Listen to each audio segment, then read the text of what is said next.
मेरा नाम सूरदास है, पर लोग मुझे एक अंधे भिखारी के तौर पर ही जानते थे। मेरी ये कहानी ये आंखों की नहीं है, ये तो नजरिए की है। मेरी पूरी जिंदगी का फलसफा बस इसी एक बात में छिपा था। ये जान भगवान की दी हुई है तो चाकरी भी बस उन्हीं की करूंगा। किसी इंसान के आगे झुकना, अरे वो तो मेरी फितरत में ही नहीं था। तो कहाँ से शुरू करूं? हाँ, मेरी दुनिया थी पांडेपुर, बनारस। वो जो बड़ा सा जगमगाता शहर है ना, बस उसके ठीक बाहर बसी एक छोटी सी बिल्कुल मामूली सी बस्ती। यहां रहते थे गरीब लोग, इक्के वाले, ग्वाले, मजदूर। ऐसी जगह थी जहां शहर की वो बड़ी बड़ी रोशनियां कभी पहुंचती ही नहीं थी। जिंदगी बड़ी सीधी सादी थी।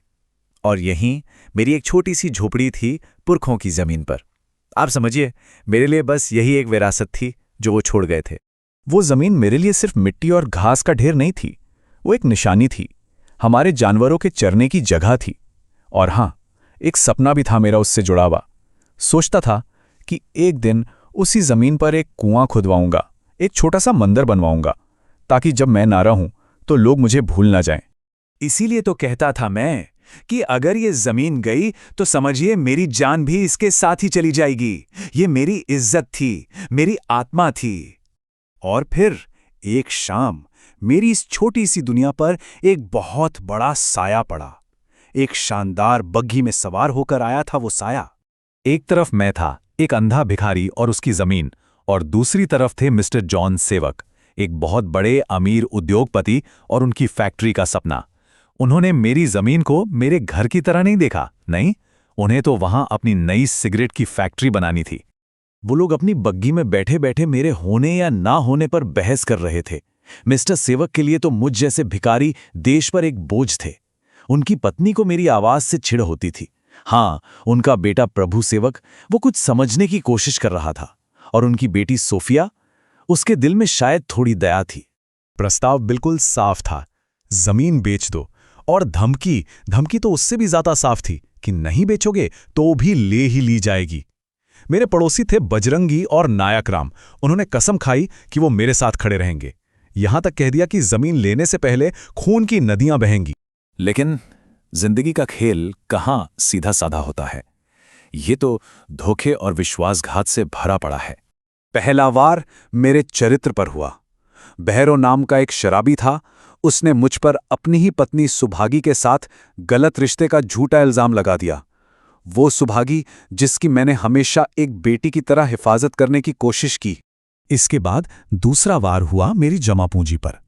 जगधर, जिसे मैं दोस्त मानता था, उसने रात के अंधेरे में मेरी जिंदगी भर की कमाई, वो 500 से ज्यादा रुपए चुरा लिए। उन रुपयों के साथ मेरा भरोसा भी चोरी हो गया। मैं बिल्कुल कंगाल हो गया था। और आखिर में मेरी झोपड़ी, उसमें भी आग लगा दी गई। मैं अपने ही घर के खंडहरों के बीच बैठा बस रो रहा था। सब कुछ लुट चुका था। तभी मुझे एक बच्चे की आवाज सुनाई दी। वो छोटा मिठुआ था, अपने दोस्त को डांट रहा था, कह रहा था, तुम खेल में रोते हो। बस वो मासूम से शब्द मेरे सीने में बिजली की तरह लगे। खेल में रोते हो? सही तो कह रहा था वो। ये जिंदगी भी तो एक खेल ही है। हम सब खिलाड़ी हैं, और यहां लक्ष्य जीतना या हारना थोड़ी है। लक्ष्य तो बस खेलना है। उसी पल मेरे आंसू सूख गए। मेरी मायूसी एक जिद में बदल गई। मैं रोऊंगा नहीं, मैं खेलूंगा।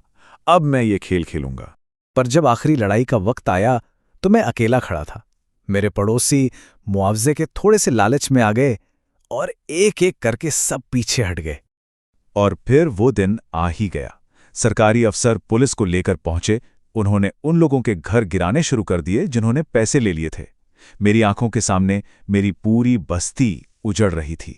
मैं अंधा अपनी लाठी के सहारे दौड़ा उन अफसरों की तरफ, बस यही भीख मांग रहा था कि इस नाइंसाफी को रोक दो। तभी मुझे धक्का देकर गिरा दिया गया। मेरा सिर पत्थरों से जा टकराया और वो दुनिया जो मेरे लिए पहले से ही अंधेरी थी, हमेशा के लिए खामोश हो गई।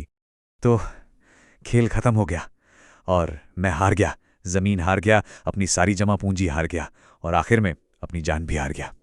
या शायद नहीं, आज जब इस खेल के मैदान के पार से पलट कर देखता हूं तो कहानी का मतलब कुछ और ही नजर आता है। जीत आखिर है क्या? क्या सिर्फ इनाम पर कब्जा कर लेना ही जीत है, या फिर एक ऐसी हिम्मत के साथ खेलना जो कभी ना टूटे, तब भी जब सामने हार साफ साफ दिख रही हो।